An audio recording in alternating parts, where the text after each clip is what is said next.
Okay, hello everyone, and yes, it's my pleasure to welcome you all to this exclusive 60-minute roundtable discussion at SciLife. We are in the Smart Quality Summit 2023, and the two people I'm hosting today, they are very accomplished quality management professionals in their organizations, right? So each of them represents a major organization, right? So and hopefully, I'm afraid that Shemis Nakwire is not going to be here in this roundtable today.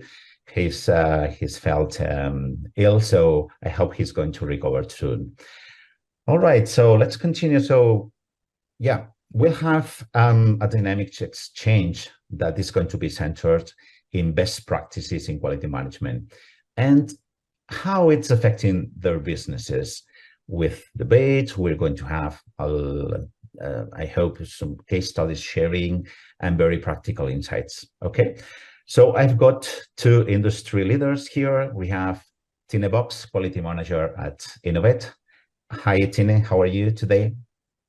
Hi, Angel. I'm doing fine. Thank you. Thank you for inviting me. I'm looking forward to the discussion. Yeah. Good. Thank you for being here. Yeah. Maybe I can say a little bit about myself, a little bit more information. So exactly, I'm Tina Box. I'm the quality manager at Innovate. We're a company. We are producing veterinary pharmaceutical products. We have different sites. We have one in Arnhem in Belgium, one in Arc in France. I'm currently the quality manager at the site in Arnhem. What we do here is we produce, well, the production of all our products is mainly done at our company in Arc in France. We do here the labeling of the products and the batch release and the distribution to practically the entire world. Yeah. Good. Thank you, Tine. Thank you very much for being here. And let's jump to Rupert.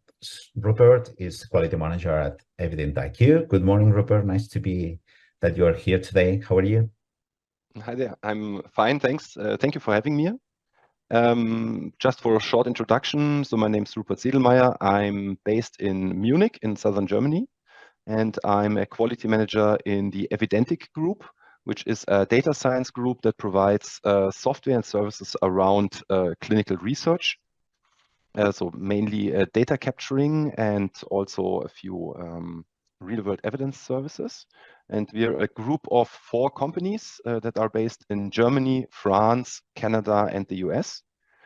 So we're dealing a lot with merging harmonization challenges, I would say. And yeah, our main business is data structures and data and clinical sciences. Good. So, right. Thank you very much to both of you. Yeah, I'm sure that your unique experience and expertise in this industry, you're going to give us great insights and best practices in this roundtable. Okay, so let's get right into it. So we have different topics we're going to cover. Okay, so probably we are going to cover, training. Also, we are going to cover change with the resistance to change. We are also going to cover quality culture, and hopefully we are going to also to cover digital transformation. Okay, good. So let's go by the training. We all know that training life sciences is an essential aspect of professionals in the life science industry. It is not, it is an obligation, let's say, by guidances and directives and so on. But proper learning reinforces what I call it's very important for quality culture, and also instills core values to the organization and also to the business. Okay, so acquiring new knowledge, skills, and also competencies help all the individuals in your organizations to achieve their goals. But training is not the same as education.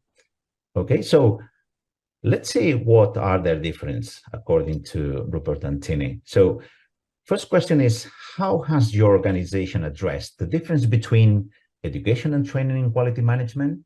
And how has this approach impacted your quality culture? So maybe let's start by Tine. What are your thoughts about that? Yeah, well, for sure, there's a difference between training and education. And with training, we talk more about people learning a specific task. They have to have a training to be able to perform something, like in our case, performing the labeling of products, for example. In education, we talk about something that is a little bit greater. We want people to understand all the concepts, all the principles. We want to make sure that people see their education as an opportunity because they are acquiring knowledge. So it's not really you're learning a task, but you're getting a course, for example, a course specific on GXP topics. Also courses for leadership, so that it's important that the managers know how they take and educate the rest of the personnel. I think for us, those are the main two differences between it, because education is much wider than training is. That's how we see it here at Innovate. Yeah. So, what about you, Robert? What are your thoughts about that? Yeah, I think the difference between training and education is a lot in the heads of people, actually. So if you tell somebody he will get a training, then this is like something you sit through often. So, okay, I have to have this. I hear what they say. I think about something other. Yeah. And education is more catching the people more, I would say, and getting this more attached to their daily life, maybe, and also to the broader picture. So if we do a training, we mostly have technical trainings where where we tell people how to technically do things. But in an educational aspect, we also try to get them the bigger picture and also like the reasoning, how this came into being. So this specific procedure that they have to carry out, why is that? And yeah, to really show them why things happen. So, and then this is a part of education also. That's about my yeah, right. Yeah. view. So probably training is more focused on the skills and developing a particular job or task according to specific procedures anyhow. So this is what auditors are expecting. But yeah, quality culture goes further that, and for me, it's more important. Education, not only training. Education is how you have to behave. There are other, not only hard skills, so soft skills are also really important. So education, I think it also covers soft skills, how you how you collaborate with people, which is really important in the industry, for example. Good. Any other thoughts about that? Or probably, yeah, we can continue with training. We know that there are traditional trainings, there are new types of training. So what strategies do you employ in your organizations to ensure that your staff, your workers, have the skills and the right mindset of quality regarding quality management? Rupert, maybe you can, okay. What are your thoughts or your insights? So of course, we employ traditional trainings that we mostly do as video recordings that people should watch to get the important technical procedures in their head, and also to get important technical updates, of course. But we also do, how to say, so we do something that we call awareness trainings also, so that creates a general awareness of things, and that really furthers the quality culture, so that the people not only think of quality as those are the people that give me the forms I have to fill out, yeah, but also to raise their general everyday awareness, I would say. And also what we really like to do is workshops, so workshop type trainings, because that involves the people more and gives them the opportunity to also bring their feedback directly. So in contrast to a video recording that you just watch. I like very much, Mm-hmm. Sorry. I like very much this concept about the videos. Rupert, I think that we are not used to videos, but I see that some companies are using videos now to train their people. That's a very nice initiative. Okay. What about auditors? What's your opinion, Rupert? What do they expect about videos? Do they like this type of content for training? I think so, because then you ensure that everybody really sees the same contact, the same content. For example, if you do a live follow-up training, so for people that cannot attend the live training, then content may change. So maybe you have already feedback that you bring into the second training or something. But if you want to have a formalized and all for the same training for all people, then video content is very good. And of course, it's much easier to also version control videos. So you can say if you want to update a video, you can do an official version update with a re-recording, and then you can publish this. So I think that's also the aspects that the auditors like, that it's more controlled. Yeah, brilliant. Mm-hmm. Yeah, Antine, what are your thoughts about that? Well, I would like to comment also for like the videos that we are making. It makes our life also a little bit easier because it's much more efficient. Because when you do a training session, you always have people that cannot join, and then sometimes you have to repeat the same smaller groups because otherwise people are maybe a little bit more reluctant to ask questions. So if you make a pre-recording, it's much easier, it's much more efficient. So what we try to do is also when we make a video, we with questions that they can come to us. So I think also the videos is a really good thing. And from my point of view, I think the auditors really like it because you can show them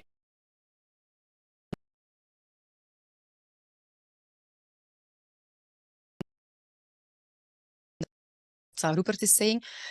So we also have like the video trainings, we have the small trainings, but what we also like to do is we like to keep more informal meetings.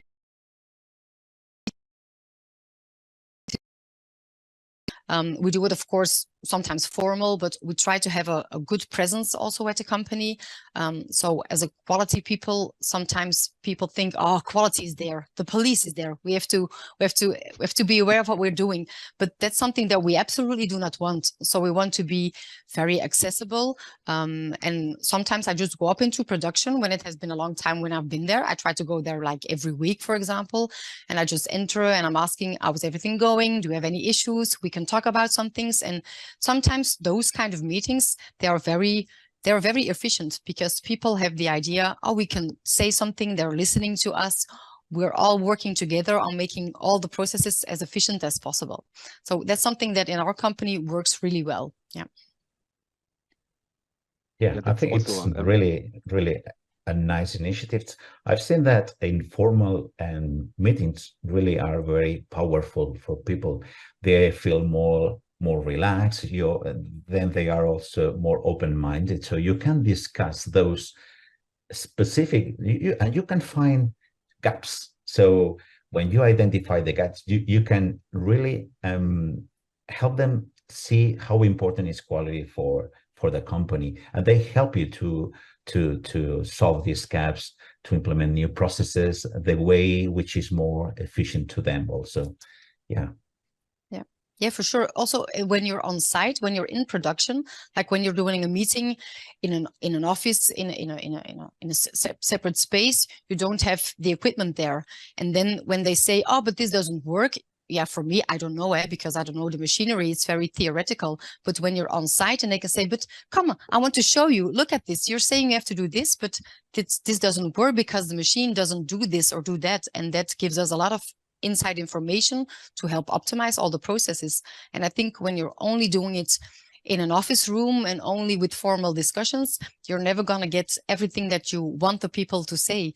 They have to be relaxed and they have to be able to say everything, even though sometimes it's not okay when they say, okay, you say we have to do this, but it's not working for me. They have to have the feeling, okay, we can say this because quality is going to help us. They're going to help us make our processes robust, as efficient as possible, so that we can always guarantee the good quality of the products.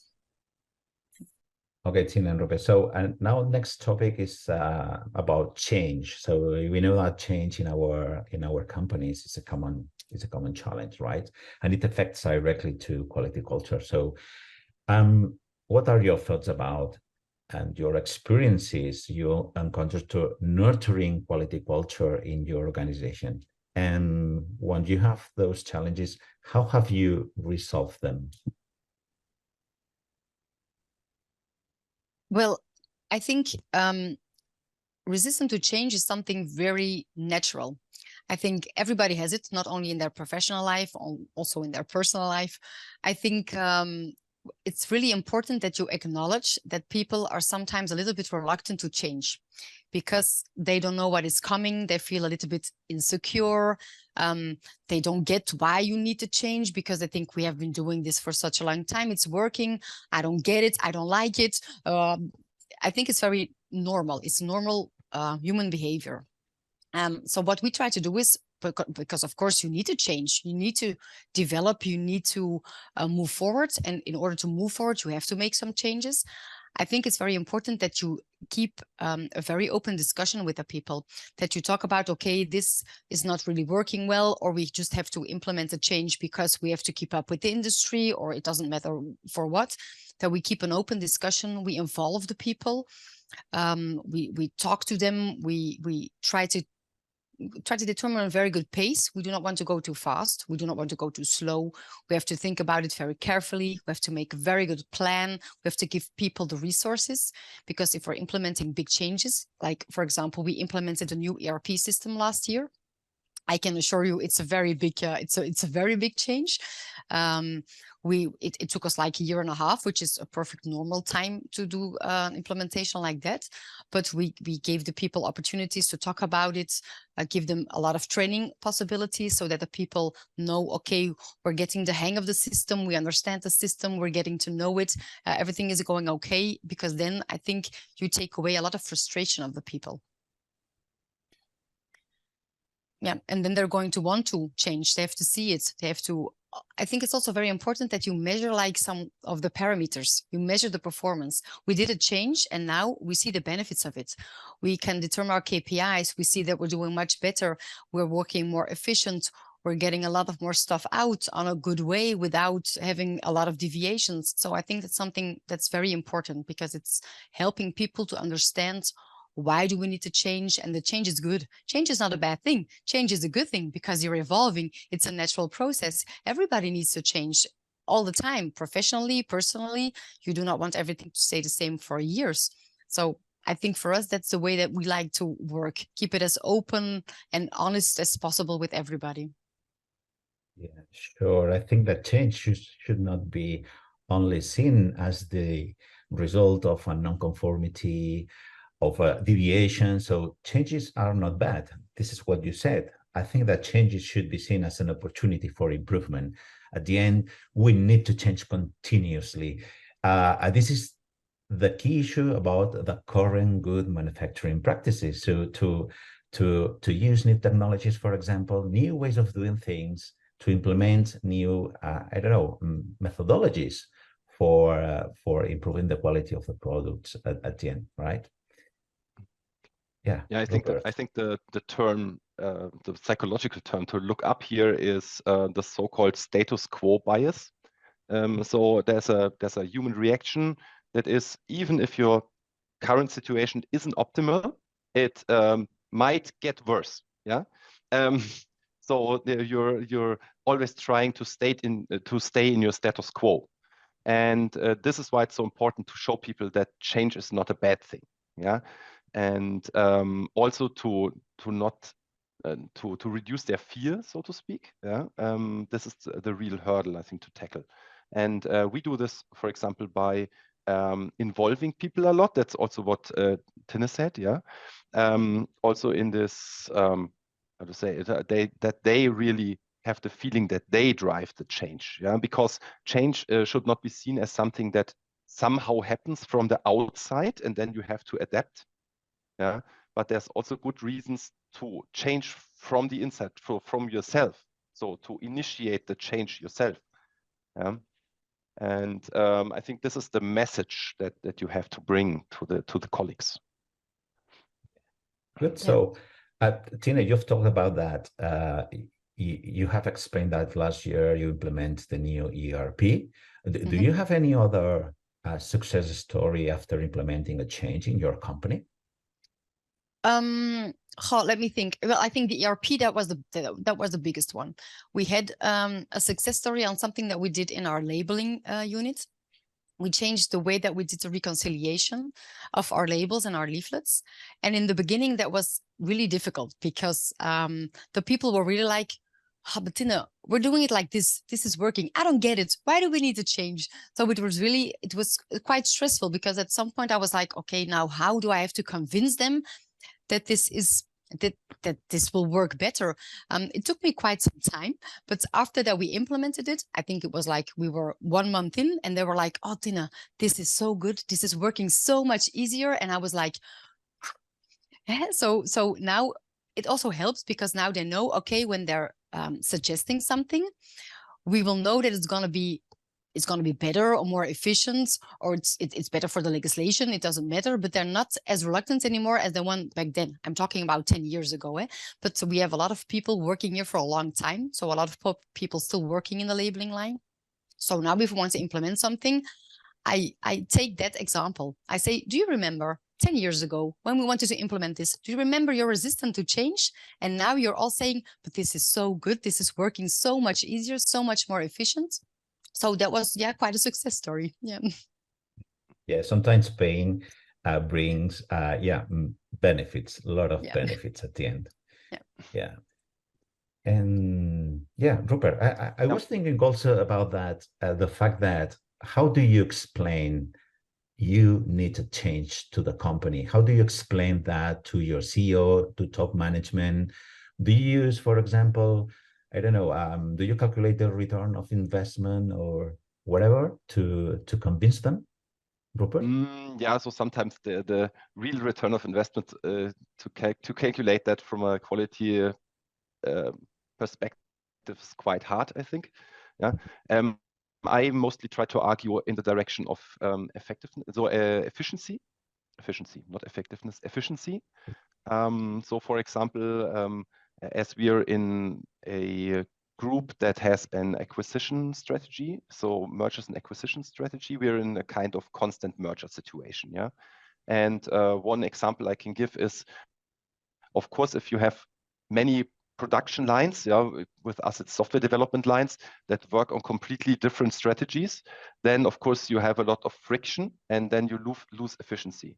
And this is something that general management understands really good, I think. And so we're trying to create a best of all worlds situation, I would say. So this we call this harmonization, and this is the different departments that do the same. So software development department A and software development department B, like working together to get to a unified approach that is a kind of a best of both worlds situation for them.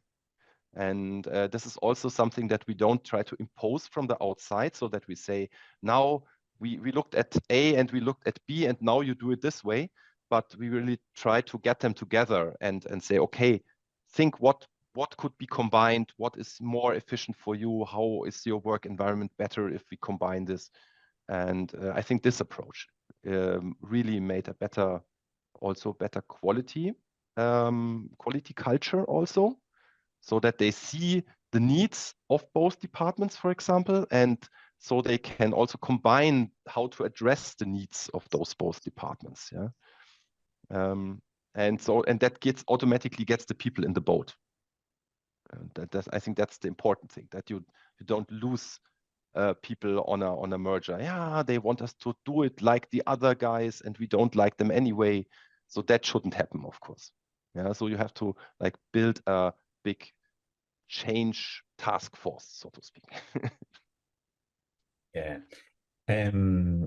I usually say that some top management only focus on the return of investment, but I also recommend them that they should look more on the loss of opportunities. Yes. And this is difficult to calculate, right? Have you encountered these situations before in your company? Yeah, I encountered that a lot. So with one of the general managers, so he's now gone from the company, but he was really a pure numbers, financial sales revenue guy.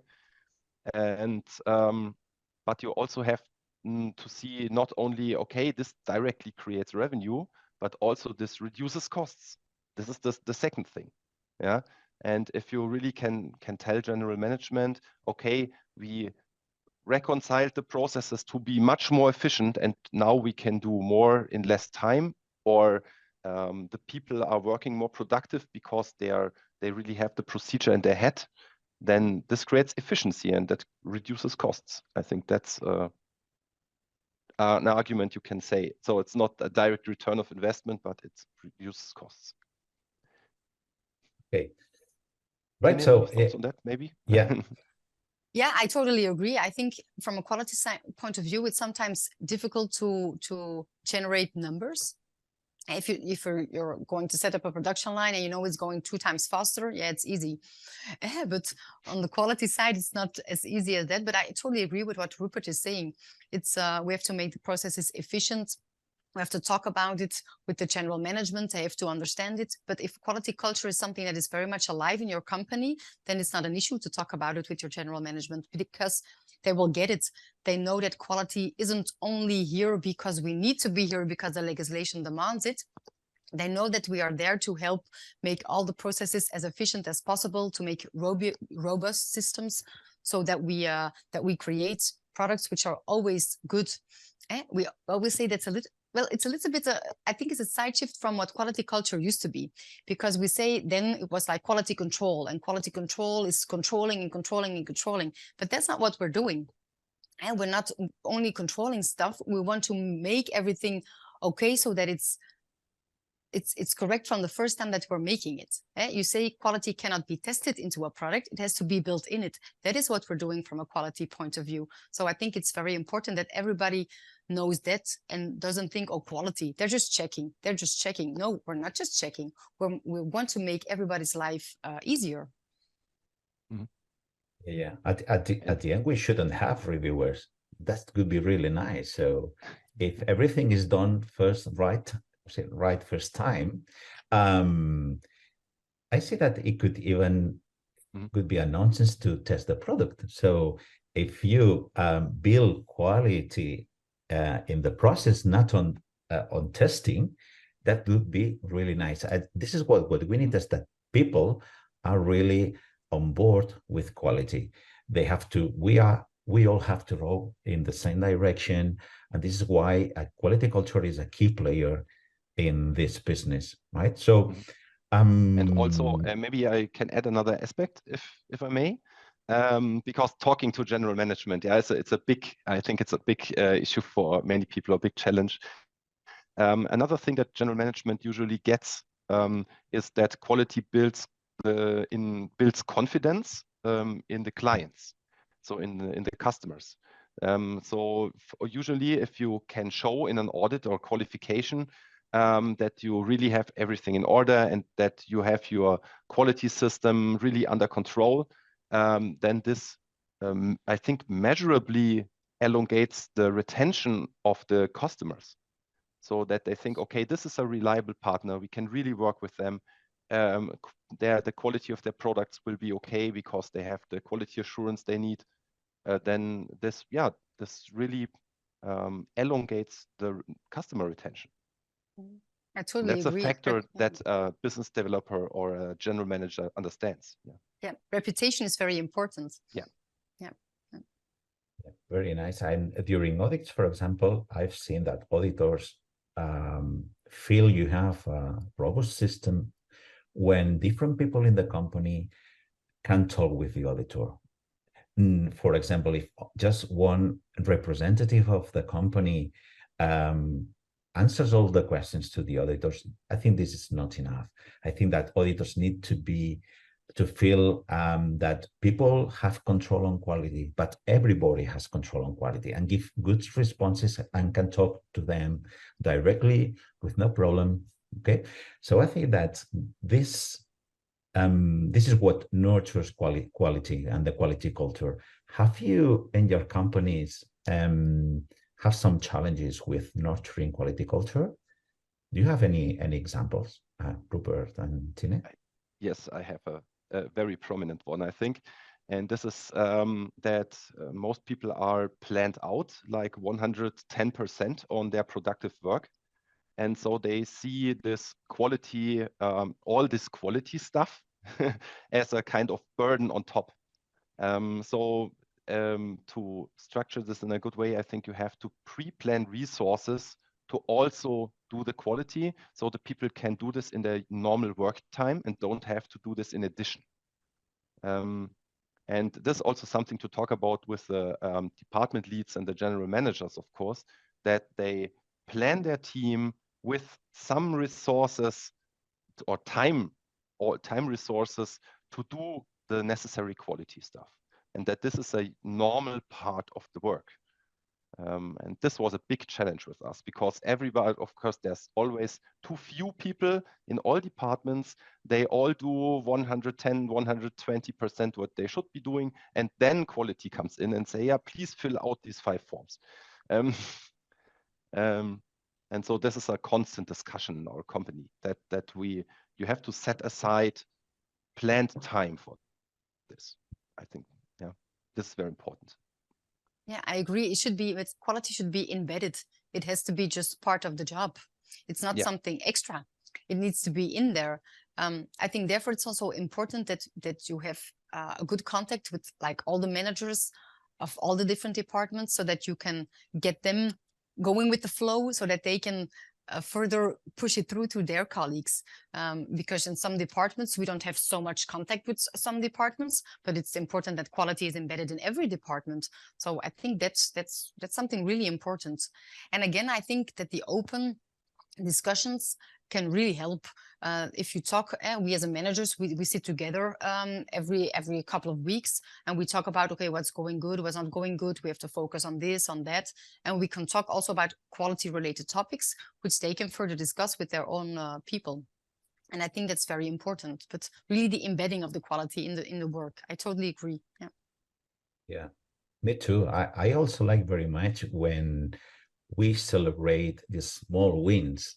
You know that people are covered with data, KPIs, metrics, I don't know, the number of out of specifications every month. But what about it when you accomplish KPI, or when you pass FDA audit? This has to be celebrated. So even this is a big win, but I also like these small wins. And this is what nurtures for me quality culture also in your team. Do you agree with that? Yeah, I totally agree. You have to share the success stories, as big or as small as they are, because you cannot only give bad news, like saying, okay, we had another complaint or we had a deviation. You have to say, okay, we did this good. We had so much revenue, or we have a new product, or we're working on this, we're working on that. That's really important. People want to know it. People want to hear positive things, because only negative things like KPIs aren't a negative thing, but sometimes people can look at it a little bit negative, because we have a KPI on deviations, on complaints, on stuff like that. So it sounds a little bit more negative, but I think, we need to focus also on the positive things.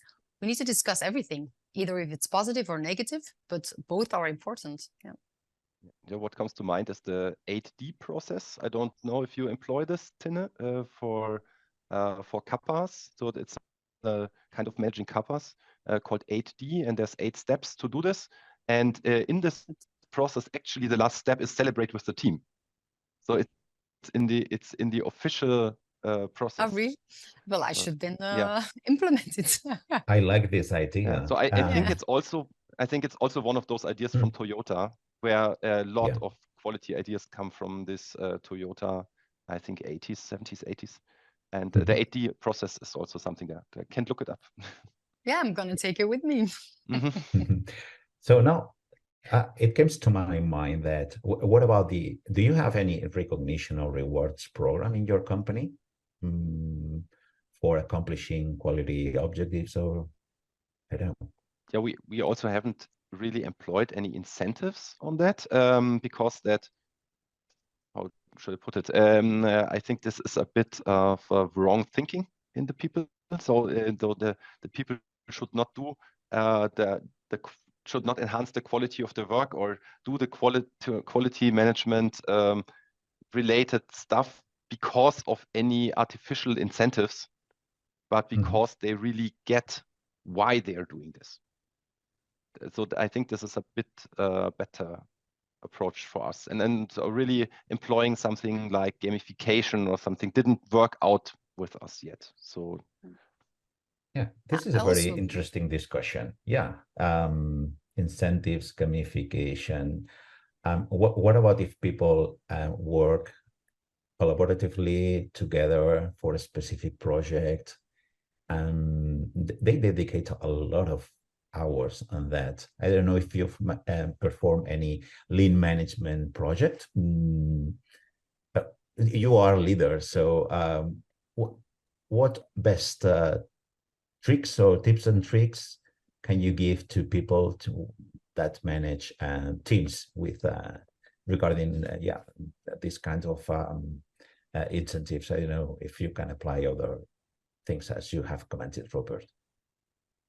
Yeah, I think I would go in the direction of creating a sense of achievement. That is basically what you said with the celebrations. Yeah, so if you have task forces on a specific project, or if you have what we have a lot is this collaborative co-authoring of documents. So if someone, not this person writes the SOP, but we have 3 or 4 people writing an SOP, and so it's more a group effort. And so if then the SOP is published, or if the procedure has been reworked, then it gives them a much greater personal attachment to this procedure. Yeah, so I was part of this project group who achieved this, yeah, or who restructured the work process, and that's very good intrinsic incentive, I think. So it's not like giving them money or something, but it's giving them this sense of achievement. Yeah, they need to be involved in quality. So yeah, I think it's very important, specifically for procedures that are so long. I think they don't need to be so long. They do not read 10 pages before they do a task. Sometimes this has to be reduced. And the only way is that they collaborate with the, probably not writing, but getting the specific points which are interesting and important that should be in the procedure. Yeah, and Tina, what are your thoughts? Yeah, I was thinking about when we did the implementation of our new ERP system. Of course, we had a lot of people in the company working on it. But when we did the implementation, we actually had a celebration. We went off-site with all of the colleagues. We made a very nice day of it. We took a tour with the Vespa. We went to eat something. We went to drinks out. It was great because everybody needed it a little bit, because it was like 1.5 years of working really hard, because you have your operational tasks and you have the project and you have to combine everything. So it was really quite stressful for everybody. And I think everybody at that moment needed a little bit of an official celebration. So we did it with practically the entire company, because a lot of people were working on it, of course. But it works, because then people are like, oh, look at what we did. We're very proud of ourselves. Look at what we did. And that's the idea that you want to have. That's what you want to create with the people. You want to make them happy with, okay, we did the change. Everything is okay. Now we can relax a little bit, because we've had a tough year. We can relax a little bit. Everything is going to be fine. We're going to go back to our operational task, but we did it. Yeah, we did it. I think that's very important. Yeah.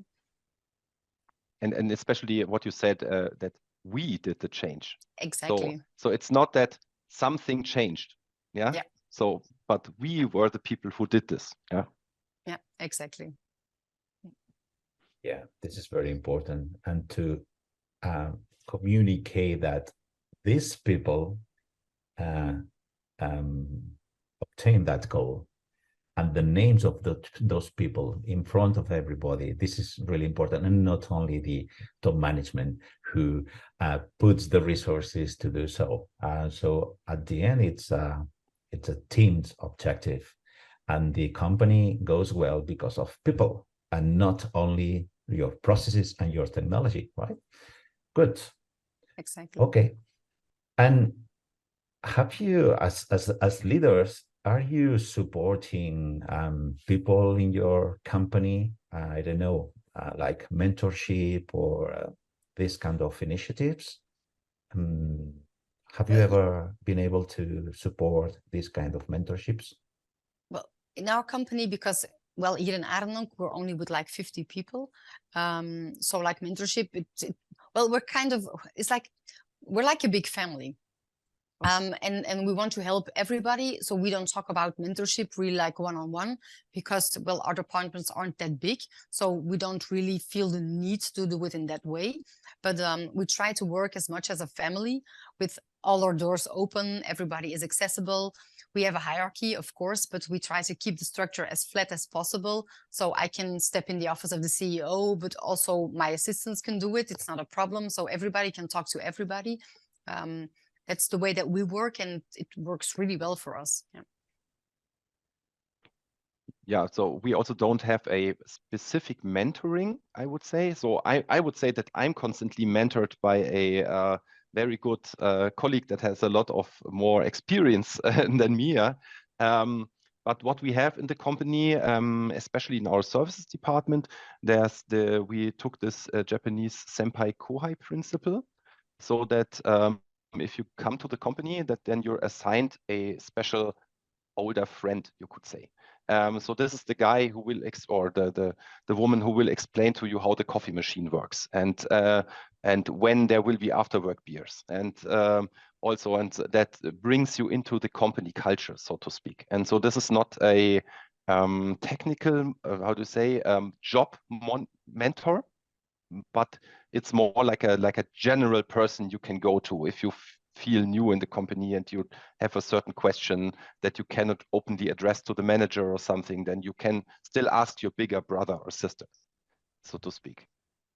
And this is very easy to implement, so because there don't need to be any formal processes. Yeah, so if somebody comes to a company, you just appoint someone and says, okay, Tom will care for you. Yeah, That's nice. Yeah. Yeah, that's nice. So yeah, sometimes mentoring or whatever, it can be formal or informal, right? So what I've seen in the past is that usually when you have informal meetings in front of the coffee machine, for example, it's a nice place to get the experience from people, and not only sitting on a table in an official meeting. So what have you obtained, Tine and Rupert, from coffee machines, from coffee machines meeting? What good things can you explain from that? Well, I think I can't think of very concrete examples, but we are very good at coffee machines, informal meetings. Excuse me. Well, in the past, we had them more like now, because now, of course, the company is evolving and we had Corona, so everybody was working from home. So we worked a little bit on having more meetings on Teams, because, of course, we all know that sometimes they're more efficient. But now, since we're back at the office, it happens a lot of time. We're in the kitchen together taking a coffee, and we talk about, oh, did you hear about?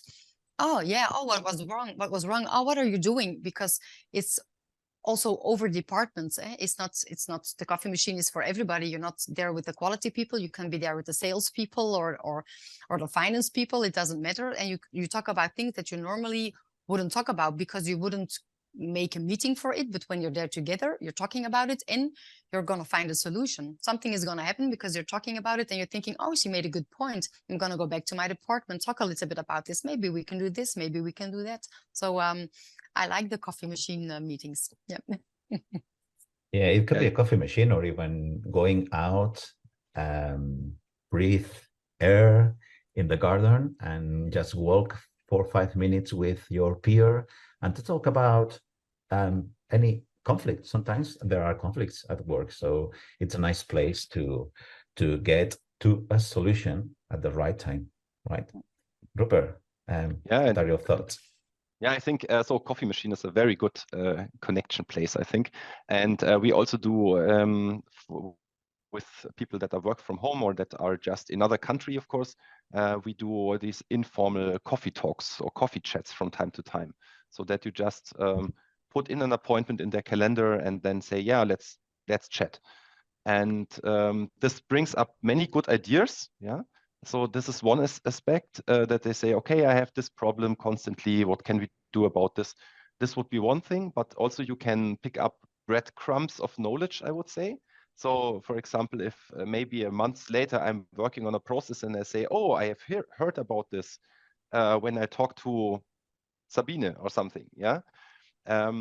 This is a good thing. And also, I just wanted to bring this up. Coffee machine can be a very good learning example for quality culture, because if the milk in the coffee machine has gone bad for the third time, maybe you should do a root cause analysis why this happens. Yeah. And this is something that affects people directly. Yeah. So nobody likes to have their milk bad in their coffee. Yeah. And then they say, maybe you should write a date on the milk to see how old it is. Yeah, and that's already company culture, quality culture. Yeah, and they really see the reason. So you just try to taste this coffee, then you see the reason. Yeah, that's a nice example. And so quality is everywhere, actually. Yeah, so that's it. So it's not only, that's what my mathematics teacher told me in school. Nobody likes mathematics, but it's everywhere. It's the same thing. Exactly. Exactly. Yeah. Completely. Okay. So yeah, what about if we jump to digital transformation? Okay, let's cover this topic now. Well, I don't know if you've been involved in digital transformation in your companies the last year, the ERP from Tina's organization. Yeah, digital transformation is really important. It's crucial now in our life sciences. We want to be more efficient. No, we want to reduce costs, and at the end we want to improve the experience to avoid wastes. Right. This is the philosophy of Toyota's, as Rupert has commented before. So do you have any experience you can explain to us transitioning from one system to another, from paper-based system to a fully 100% digital system, or to a hybrid system? Can you explain an experience about that? Yeah, Rupert, sure. for example, or Tina? Yeah, Rupert can start. Yeah, sure. Okay. So so digital transformation is, I think, at a bit of a different point with our company, since we're a software company. So the affinity to digital content is much higher as in other companies, I think. But what was a big issue for us was, for example, printed out SOPs, so that they really had SOPs lying around that were not the correct version anymore. And this, if you have a purely digital system that is readily accessible at every time, then you can control much better what people actually read. So this was a big driver. And also, we were supported by general management in a very good way. So we recently moved to a new office in Munich, and we simply don't have any closets anymore for paper.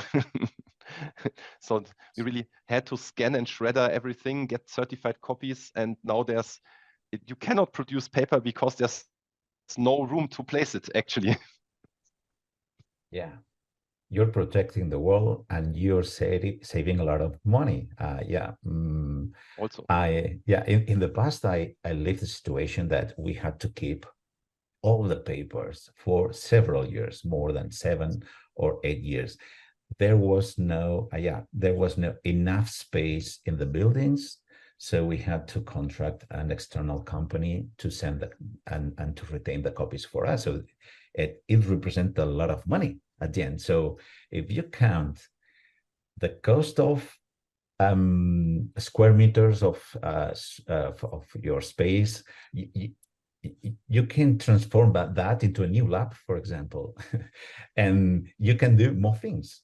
and you can also protect the world. This is something about sustainability, which is really important, not only in paper, but in the use of ink or the photocopiers. There are a lot of money we can save. And the other thing is that, what about if there is a disaster? Do you have a disaster plan in your companies when something happens with paper? Have to have. I think We it's have an to have, audit Yeah, yeah. requirement to have Yeah, this. Yeah. exactly. Yeah. Tine, Yeah, what are and your thoughts about that? Well, in 2012, we built a new building, a new office. And the CEO at that time, it was like, I'm not going to give you a lot of archiving storage room. And I was like, oh, but practically everything is paper-based. We still have a big archive room, but now we're working really hard on making everything digitalized, because we still have a hybrid system. So, for example, we have SciLife, of course, in which we have all procedures. But for example, our deviations or complaints are still on our paper-based system. Of course, we want to implement everything in SciLife during the coming years. But sometimes it's a little bit tricky, as Rupert said, like with the SOPs, where we have the binders at every department in which we have the procedures. But then Corona happens, and then we were like, okay, but people, they want to read something and they don't even have access because they're working from home, and the SOP is in the binder in the office, and they cannot take it home, of course, because it's a original copy. So we cannot work like this. So we really felt the need. Okay, we have to go faster with the digitalization of everything. I can say that the biggest success story that we have had concerning digitalization is when we implemented the change control, because in the past we had a change control system and people had to do tasks, and what we did is we made a copy of the change control and we gave it to everybody. But as you can imagine, if you give people copies, they lose them. They don't know where they are. They don't know that they have to do something because they lost their copy.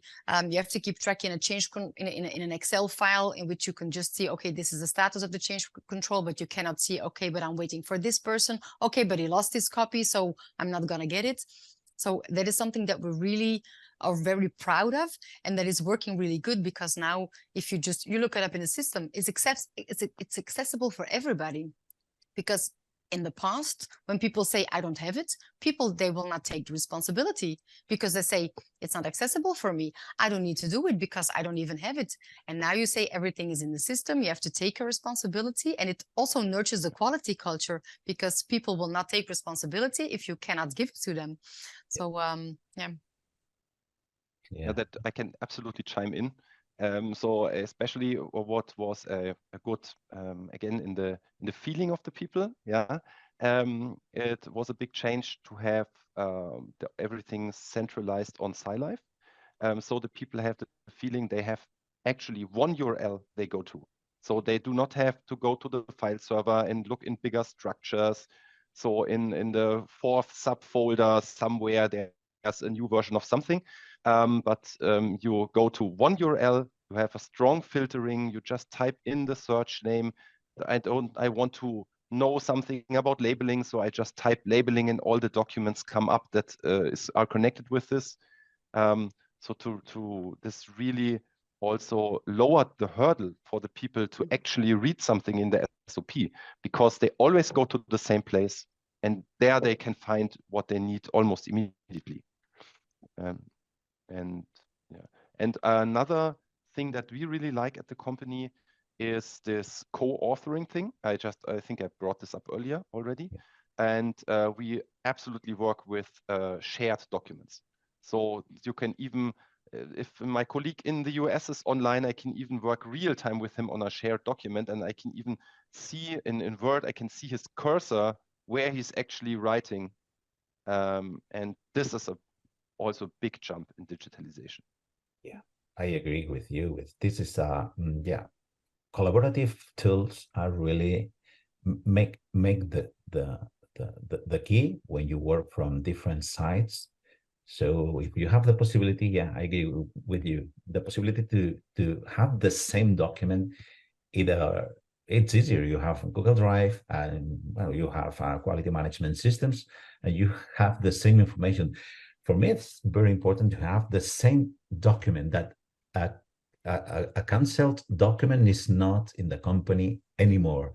And if you have a paper-based system, you lose a lot of time. The other day I read a study that concluded that every worker that works in a paper-based system wastes about 2.5 hours to 5 hours per week looking for documents. Just going, collecting the document, looking for that, and removing that document. And this document, if this is a master document, cannot be shared with other people at the same time. You have to return the document back to the cabinet, or so. There are a lot of hours that are wasted, that are not adding any value to our processes. So yeah, I agree that digitalization is what we have to go, not in the future now. One of the good things with the pandemic is that we have implemented a lot of resources with digitalization. There is no other way to go, and we have to avoid. We have to go to avoid the paper-based system as soon as possible. And we got a lot of doubters on in the boat. Yeah, so the people doubted that, yeah, this digital thing, I don't know, maybe the computer system goes down, something, but then Corona happened. And it was like a big proof of concept. Exactly. Yeah, totally. Yeah. Yeah. Okay. Do you have any? Can you explain any challenge you had when transitioning from those systems to other systems? Any specific challenge, and how did you solve that? Well, I think the biggest challenge for us was like our time management, because you know, when you do a project like this, you have to give yourself enough time. And we were like, okay, but we will do this. It's not going to be a problem. But then you have to test everything really carefully. You have to plan everything really good. And in the beginning, we were like, okay, this is going to be a piece of cake. We're going to do this quickly, but it doesn't work like that. So you have to really plan out everything really good. Also with the data migration, you have to fill in a lot of Excels. You have to validate them. And we set ourselves, okay, we're going to do it in like 2 months time, but that was not realistic. Of course, when we started, we were like, okay, this is never going to happen, because we didn't give ourselves enough time. We have to really think about it, make sure that our strategy is good, that we have a long-term strategy, that we're not thinking, okay, we have to do it quickly because we have a problem, because nobody can access it. We have to do it now. And that was in the beginning a little bit what we were doing. We were like, okay, but people cannot access this. We have to be very quick about it. And then we were like, okay, but maybe we're taking wrong decisions. Maybe we're not thinking long term. So we took a step back and looked at everything as a bigger picture. And then we started implementing again, and now we're where we want to be. So I think that's very important. Give yourself the time. Don't be too fast. Don't be too slow, of course, also not, but plan everything, think about everything. Yeah, and also if you transition to a new system, what we're doing right now, of course, with SciLife, is you should give yourself enough time to test everything and to really understand the new procedures and the inner workings of the system, because we have to try to be as future-proof as possible, of course. And if you take a decision and then 2 months later you discover that some inner setting of the program isn't in the way you thought, then you have to rethink everything. Yeah, so this testing and evaluation and testing and validation period is very, very important. Yeah, I totally agree. Yeah. And what kind of support do you like the most from your third players? I don't know if you have if you have a consultancy that is controlling the time management, as you said, Tine, or whatever. What are your expectations from consultancy, or Well, for the I think they companies? need to listen because in the ERP system, of course, that was with a consultant, with an implementation partner. And then the timelines were very strictly given. Of course, we try to keep up with the timelines, but sometimes, you know, it was also a completely new system. Nobody knew it. Nobody had worked with it before. So we had to give ourselves enough time to test everything to make sure that our validation was also going to be okay.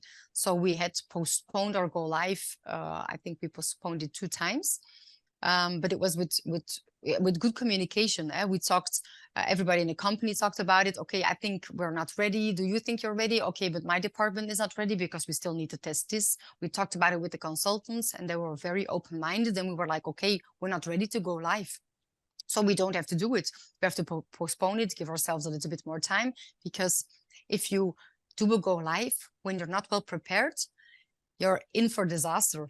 It's never going to work correctly. You're going to have bigger problems afterwards. So I always tell the people here, you have to start correctly, otherwise you will never get to the finish. And I think that's something that's very important. Yeah. Yeah, I think also listening is something where I really rate consultancy, I would say, because some consultants have a concept in mind, so that this is their concept and their solution, and so to speak, and then they try to impose the solution on the company. But for example, if they first consulted a, don't know, marketing company, and and now they're in a clinical data company or so, the situation is a lot different, and also the people working there are a lot different. And how well the consultancy is listening and adapting to the specific situation of the company, I think that's a big point. Okay, And so I think if somebody comes to me and tries to impose this, yeah, I have this, I don't know, heavenly fortune system, yeah, and it works every time. It's like someone going into the casino and saying, yeah, I have a system, and then, so that doesn't work. You have to adapt. Yeah. Mm-hmm. Yeah, because at the end you can comply with regulations in different ways, different scenarios, and it depends on each organization and the resources. So I guess that yeah, consultants need to be flexible. They have to understand you very well, so they can give you a solution according to your needs, no, at the end. So nice. And what about in those projects, in those experiences, what benefits have you got going digital? What benefits have you obtained, Tini and Rupert? Yeah, I think like with the implementation of our change requests in SciLife, it's quite clear because yeah, like I said before, we had the papers going missing. We didn't know where they were. We had change controls that were open for a long time because we thought that, yeah, nothing is happening because, yeah, nobody had the papers. But now I think with the digital system, everybody it's very clear. Everybody has their clear tasks, their clear responsibilities. Everybody can see in their dashboard, okay, this is what I need to do. It's the same in the ERP system. Everybody also has a dashboard. We can see, okay, I need to do this, I need to do this. So I think it's a little bit a shift in responsibility when you have everything digitalized, because when it's paper-based, it's more like, but it's for quality. It's for quality because the papers are at quality. But now they are everywhere. The procedures are everywhere. The work instructions are everywhere. Everybody can access everything from everywhere. So I think that's the biggest shift. Yeah. Rupert? Yeah, I think for us a big shift, and also of course a super big benefit, is the interconnectedness of things, I would say. So if you're going from paper to digital, for example, in a digital SOP, I can directly embed deep links to other systems. So as you're reading it, you can click on the link and you automatically jump to the other document, to the related document, or to the related system even. For example, we can do connections to certain software features that we're developing, or to certain development tickets. And so you can have this document, related document, software feature, development ticket, service ticket in another department. And so you can really connect different kinds of media, you could say. You can also say, if you read this SOP, you can, in related documents section, you can also link a video, for example, if you have a video training. And then it's always, if you read the SOP, it's theoretically easily reachable. Yeah. So I think this, and we really try to get this cross-system links into the company.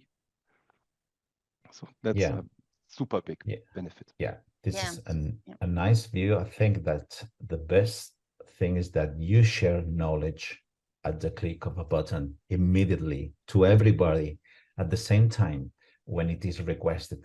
And the other thing I like very much, as Tina, you have commented, is that you make people accountable of their actions, either if they are on a rush, if they are late or not. This any system, and not only SciLife, there are other systems that can control the way people are working, and this long list of to-do lists. In the past, I was in a company. Well, it was other times. 100% was paper-based before transitioning to the digitalization, and there were different people in QA just controlling and policing. This is what we don't want, to police and rush and go to people to accomplish their duties, to perform the trainings and so on. And there was such an improvement when we went to 100% digital situation. And that, it's a good thing, is that you make people responsible for their actions at the end.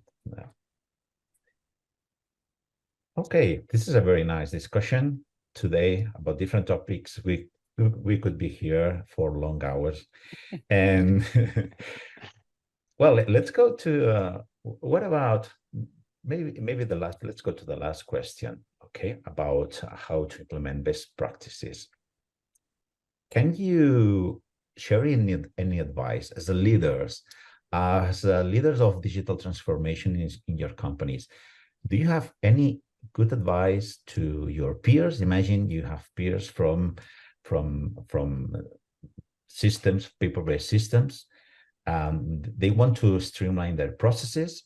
So what are your advice to them before they want to start a process of digitalization in their companies?